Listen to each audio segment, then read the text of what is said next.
Mimi bwana ningependa kuongea issue moja kwa wana mapinga wote. Unajua watu wengi walihisi labda mimi hii game ya bwana Andrea Mnyama Uzembe kwa mimi nimemuogopa. Hapana, mimi sijamuogopa. Andrea mimi namtamani leo kwa sababu aliongea sana. Alafu mimi hakuna mtu ambaye mimi simuandafiki katika maisha yangu kama mtu mwenye nguvu. Kwa sababu watu wenye nguvu ni watu ambao kwanza hawana maajabu na ni watu ambao wanaonekana.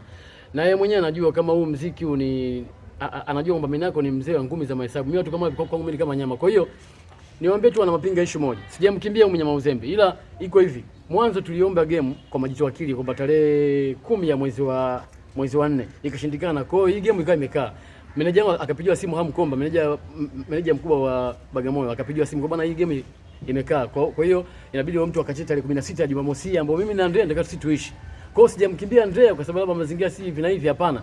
Kwa sababu ile game imerudi, ile game imerudi. Kwa hiyo naomba wana mapinga na wana Bagamoyo. Hii kwanza mimi nikapigane kwanza vita ya mkoa kwanza, mkoa kwa mkoa. Alafu nikishamaliza vita ya mkoa kwa mkoa, nirudi sasa mapinga nipigane kwa hii vita ndani.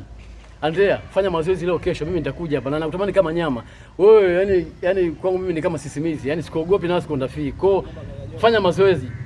Kwa naomba Brother Jofu iwe juu chini kwa sababu Andrea ameongea sana afu yani nimekasika sana na ameniuzi sana. Kwa naomba Brother Jofu ukae chini na meneja Hamu Komba, meneja mkubwa, ukae ongea naye hii fight ikae iwe juu chini. Hata bure mimi nitapigana hii fight kwa sababu Andrea alifanya kwamba yeye labda nguvu ndio kila kitu. Na mimi nataka nije nimuoneshe Andrea kwamba nguvu sio kitu, akili ndio kila kitu.